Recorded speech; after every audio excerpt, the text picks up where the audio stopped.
She said she had an errand to run, so they met up sometime later in the mountains. She seemed different. It seemed she'd gone and knocked Lapino out with drowsy gas and taken the Iblis stone from him. Whoa, what? No, that wasn't a plan. I know. Your plan was terrible. Now where's the council? Couldn't we just go somewhere? Quiet, Talk this over? You lying son of a bitch. They're not here. The sword was bloody. I told you the truth. Well, mostly. I'm going to kill my father now. But first, I'm going to kill you. And that is exactly what she did. He had tried something bold and paid the price for it. Nun damit, nö. He couldn't tell her, not yet, why he was really here. He didn't want her to be anywhere near the fleet when her father blew himself and Lapino up. So he told her about how the Emperor's obscene rituals had raised ancient artifacts out of the land. How he'd followed the appalling trail of the hideous horrors His Majesty had perpetrated for the sake of his own immortality. Any of this ring a bell? He said. He told me it was all lies. You've always known when I was lying. I always hated that about you, said Renato. The rebellion had started after atrocities that the Empire hushed up. Renato had rescued a priest whose order had been massacred for one book. He had slept in a burnt village. Dead kittens and puppies had come to tell him what the Emperor had done to them. Really sad, really sad. Ja, damit herzlich willkommen zurück zu einer weiteren Folge Stories, The Path of Destiny. Ich dachte, ich probiere schon mal, indem ich halt mitten in einem Kapitel reinschalte, aber hat sich ja als Fehler herausgestellt und es folgt ein kleiner Cut. Bis gleich. So, da wäre ich wieder. Mann, das gibt ein Geschnippel, ey. So, na dann vertrauen wir mal und bringen Sie zum geheimen Stützpunkt. He'd done it. He'd made Zenobia see how evil her father really was. He wished she didn't feel this urge to join in the rebellion. After all, he'd taken care of the Emperor, right? Yeah, but she'd always been conscientious like that. She told him she had to go somewhere first. So Renato gave her the location of the secret base and they agreed to meet in the ruins. He had a very good feeling about this. Ich bin mal gespannt. What had Zenobia gone off to do? What was more important than meeting the rebel council? Had he made a mistake, sending her to the ruins? No. He knew they could trust each other. He could trust her because she never broke her word. And she could trust him because she could see right through him. Well, she'd probably be there well before him. She at least didn't have to fight her way through rainstorms of ravens. Ich erinnere nur zu gern an diese eine Not Zenobia. Geschichte. Hypatia, the kid's mother. Renato had never thought he'd date a librarian. He'd always figured himself for the barmaid type. But then, he'd never figured the library of Ubar would have comic books, or that Hypatia would know anything about them. He missed her.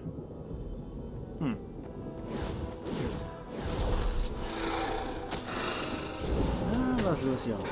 Nur du? Natürlich nicht. So, vermachst mal den Verschwiebus. Ciao. Also ich erinnere nur wirklich zu gern an diese eine Episode, wo wir sie halt zum Rad gebracht haben und sie uns in den Rücken gefallen ist, indem sie ihre Streitmacht mitgenommen hat und uns alle abgeschlachtet hat. Ach, das waren noch Zeiten. Ach. Guck mal. Mann. Lass mich doch wenigstens mal das wissen. Oh. As he came around the bend, there was Lapino, unconscious on the side of the path. And Renato could smell a familiar, sweet, smoky scent. Who? Zenobia. It had to be. She never used a combat spell when she could use drowsy gas. That meant she had the Iblis stone. What would it do to her? She hated her father now. She'd kill him for sure. The council wouldn't mind if she killed the Emperor, but murdering her father would destroy her. He had to get to whatever ledge she was on and talk her down from it.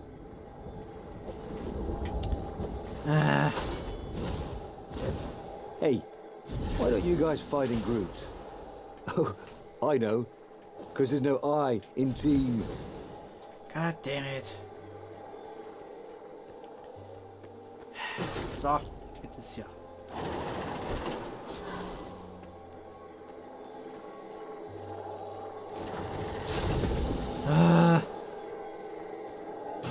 Ich werde hier zu unvorsichtig, ich werde hier zu ungeduldig. So.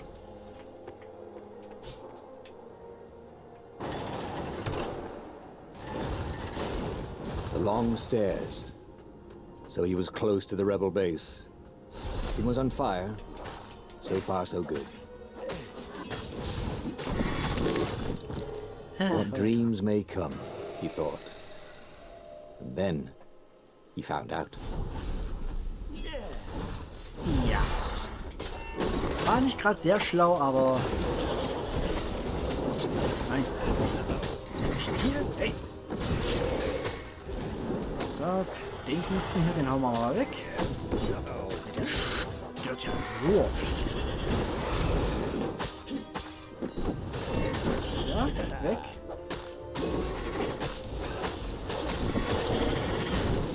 Aber ich merke jetzt schon wieder...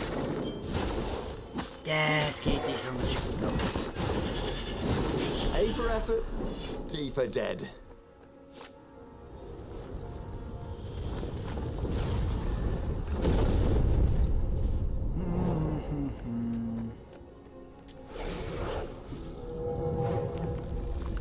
Na, erleben wir eine böse Überraschung.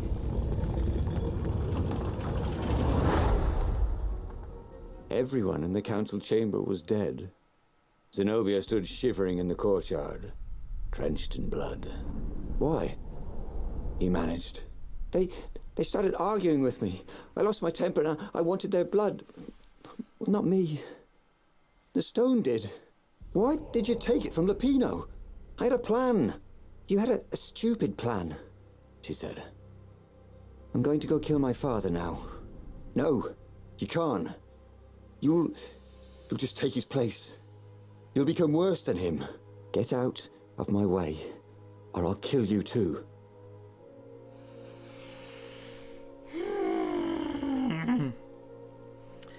Wie das ausgeht, das wissen wir. Alles klar, meinte er und ja. Zenobia hatte den Edelstein. Nun war sie stark genug, um den Imperator zu bezwingen, doch der Stein würde ihre Seele verschlingen. Ja, und wir werden dasselbe Ende wie neulich bekommen. Jeder Versuch, sie aufzuhalten, würde wahrscheinlich tödlich ausgehen. Es war wohl das Beste, sie ziehen zu lassen und abzuwarten, wie sich die Dinge entwickeln. Nein. Jeder Versuch, sie aufzuhalten, würde wahrscheinlich tödlich ausgehen. Ja, mag sein, aber die Gefühle, die sie für ihn hegte, mussten doch etwas bedeuten. Oder etwa nicht. Er musste es einfach versuchen. Wir müssen. You won't kill me, he said. And I won't let you kill the Emperor. Enraged, she raised the sword. You hate him too? He could sense the Iblis stone, yearning for his death. But she didn't strike. If you kill him, he'll destroy you. I know you. Shut up! She shouted, her sword trembling. I won't lose you again. Not for anything. Get away from me, he said, and he was very close. I can't lose you again. And he was in reach of her sword now. I hate him! I hate you too! I love you, he said for the very first time. And then she was weeping. He was holding her. The sword had dropped from her hand.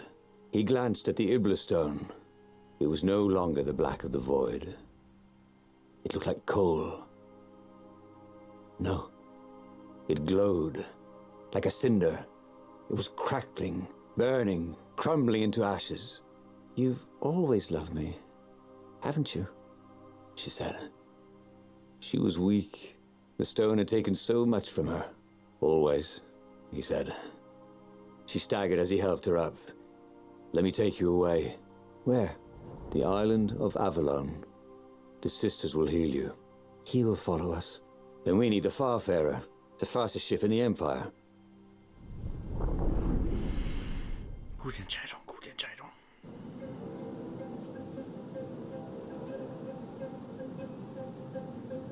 The Empire had seized his ship. They'd have to take it back.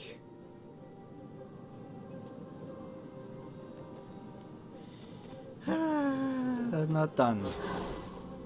Dann wollen wir mal.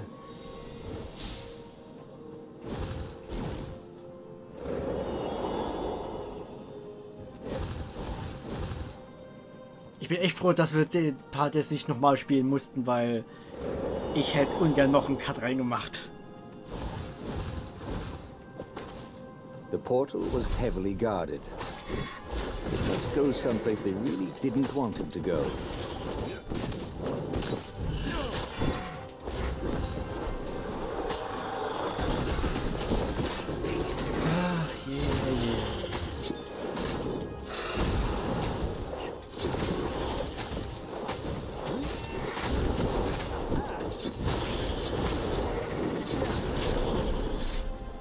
Zenobia was in no shape to fight. But he'd never fought so well. He wasn't fighting for money or loot or a cause. He was fighting for her. For them. His sword danced, his feet flew, and the ravens recoiled from his ferocity. Ja gut, und so sonderlich ist der Loot hier nun auch wieder nicht. Nur mal so nebenbei. Also. Renato checked to make sure his sword was still working. Yep. Ja, funktioniert, sieht gut aus.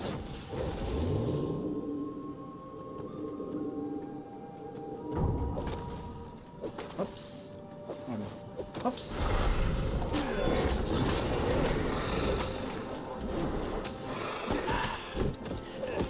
Verzeiht, wenn ich jetzt hin und wieder so ein bisschen sehr still bin, aber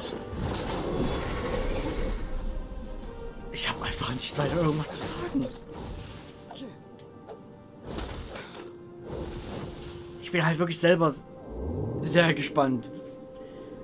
Building these platforms was so expensive, they'd run out of budget for guardrails. Wie sich die ganze Sache entwickelt. Weil an sich, es läuft wirklich alles sehr gut. Von daher könnte es eventuell auch, ich weiß nicht, die letzte Folge sein. Ich möchte es nicht beschreien, aber au. And there it was, his beautiful skycraft, the Farfarer. They would fare very far indeed, beyond the Empire, beyond the reach of the Empire, to the mystical island of Avalon. He didn't know exactly where it was, but he knew he could find it. And they would find peace there. Second star on the right, and straight on till morning, laughed Zenobia. And they laughed together for the first time in a long time.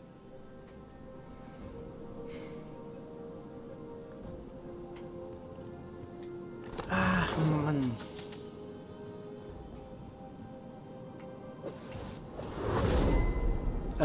Tschüss. Das ist irgendwie doof.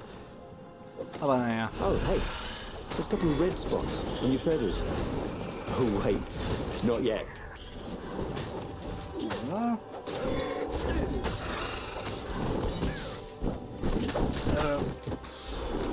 Ich bin echt gespannt, ob es eventuell wirklich die letzte Folge werden könnte. Oder... Also wenn wir es wirklich schaffen sollten, dann wird es erst einmal die letzte Folge werden. Wenn ihr dann die restlichen Enden sehen wollt, also wirklich 100% Run, dann müsst ihr mir das sagen. Ansonsten könnte ich das Ganze privat, weil halt, ja, wie gesagt, würde das Ganze höchstens bloß privat weitergehen. Renato felt bad for littering, but these islands were short on trash cans.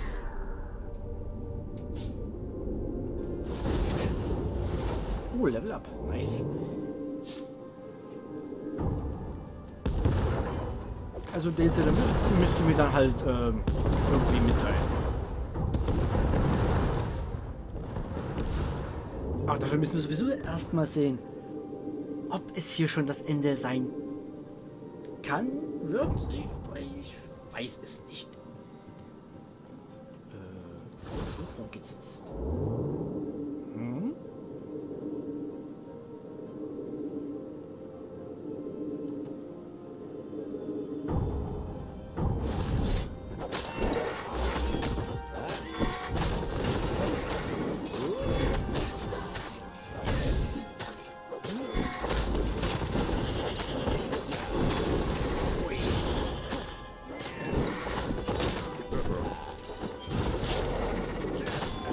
Ich kann bloß hoffen, dass es keine weiteren Übeltäter kommen. Doch, langsam wird's knapp. Oh, wow.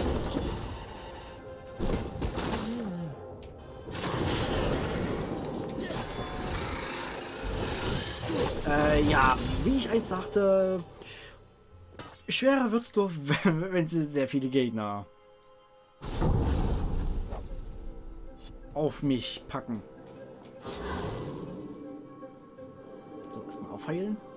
So, sieht gut aus. Jetzt aber. So, 1, 2. 1, 2. 1, 2. Sehr schöne Kombo. 1, 2.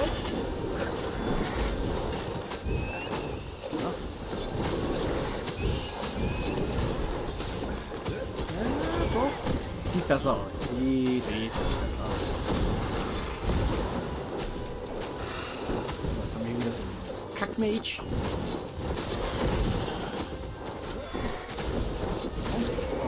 2. So. Ui, jetzt wird's aber. Jetzt wird's aber noch ein bisschen zu bunt.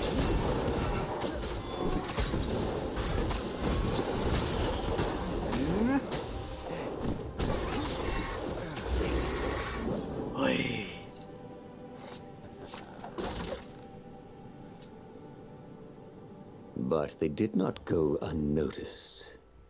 Scout ships lifted off, and the long lance of the Imperial flagship. Bernardo turned downwind to gain speed. The Raven ships could pursue, but they couldn't close. The far speaker croaked, "Return her and live!" "Go sacrifice yourself," yelled Bernardo. "Then you won't have her either." On the flagship, the Emperor was readying some arcane weapon. It couldn't be. It was the core. A devastating beam lanced out of the flagship. Bernardo zigzagged wildly to keep the Farfair out of it. Now the Raven scout ships were closing the distance, and the beam was getting closer too. Then came a blinding flash, and the air was searingly hot all around him. There was a thunderous, deafening roar. He could smell burnt oak and burnt feathers and burnt flesh. But when he could hear and see again, they were alive and unhurt. And they were alone in the sky. Zenobia embraced him. They had done it. Through luck and through love, they had won the war. "Avalon, here we come," he said as he held her arms wide in the prow of the boat and let her feel its speed. "Maybe the real Avalon is wherever we're together," she said. And so, after a bit of an argument, Bernardo and Zenobia went to one of the two Avalons. The one shrouded in mists, or the one in their hearts. But which one they went to, I'll never tell. He'd done it. He'd forged his own destiny. Well, he hadn't actually done it. But he knew what he would do. Renato smiled at the book. He practically wanted to kiss it. The kid's sacrifice hadn't been in vain. He'd saved the book and saved the world. Renato owed him and his mother so much. Renato lowered the mainsail and let the Farfarer shoot forward in the breeze. Second star to the right, and straight on till morning. This time, he would win.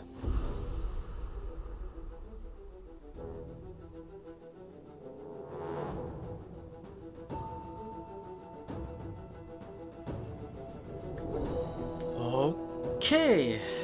Boah. Verdammt gut. Muss ich sagen, also wirklich.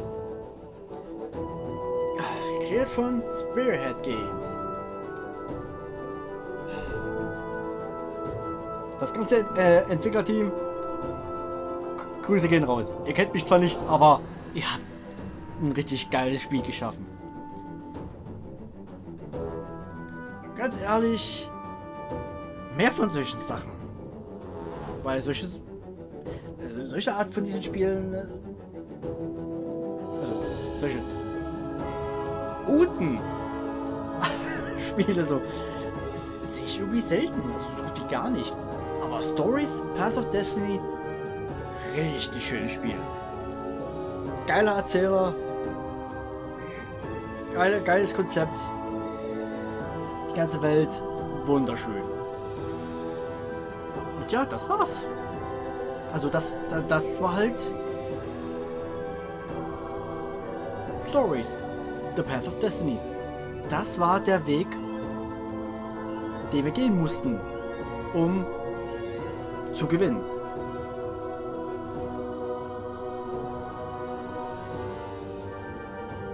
Also, ja, also, puh. Ich habe jetzt wirklich gedacht, dass der Kern uns doch nochmal um die Ohren fliegt und wir halt doch nicht. Oh. Jinjin, Moonfried. Ja. Auch von mir. Ich weiß nicht, was passiert ist, aber ja. Ich lasse die Credits einfach mal durchlaufen und wir sehen uns nachher wieder.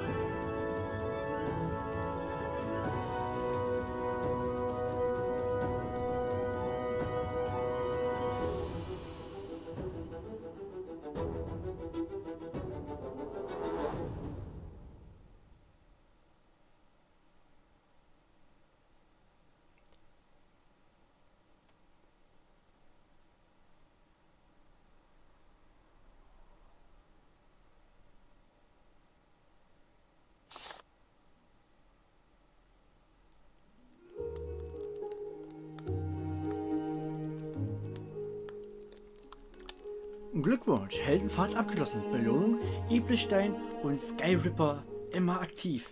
Was? Ach, wie cool. Was? Wirklich? Okay. Dann, ich mach mal ganz kurz fortfahren. The clouds parted over the Isles of Boreas. It was time to choose. The rebellion was in trouble. Ravens were scouting for the secret rebel base. They needed a game changer. Pieces of the Skyripper had surfaced. Renato knew that using it could go catastrophically wrong, but he was sure he could figure out how to use it safely. Also, a temple had risen out of empty desert. The Iblis stone was hidden there. It was a dangerous artifact. It could corrupt its user into a bloodthirsty monster. Maybe he could find a way to use it, to take its power without surrendering to its wickedness. And also, his old friend Lapino needed rescuing. Of course, Renato had a pretty strong suspicion that Lapino had betrayed the rebellion. And he had a gut feeling that he needed to use that to his advantage. Ja, gut, also. Ich habe den Erzähler trotzdem noch einmal ausreden lassen. Wie gesagt, das wird fürs Erste wirklich die letzte Folge von Stories sein. Ich meine, ich könnte jetzt wirklich noch die ganzen anderen Enden freischalten, um zu sehen, ja, was muss man wie dafür machen. Aber da warte ich lieber noch auf das Feedback ab, ob das erwünscht ist. Aber ja, nochmal ganz kurz, dieses Spiel, ich mag es. Es ist wirklich ein sehr, sehr schönes Spiel. Von daher, klare Kaufempfehlung. Kauft es! Auch wenn ihr gerade gesehen habt, was gemacht wird. Aber, egal, kauft es trotzdem, unterstützt die Entwickler, mein Gott. Tja, wie gesagt, wenn ihr mehr davon sehen wollt, die restlichen Enden, Bescheid geben, Kommentare. Und bis dahin verabschiede ich mich von euch, von Renato, von dem Buch. Und wir sehen uns bei dem nächsten Projekt. Vielen Dank fürs Dabeisein. Bye bye.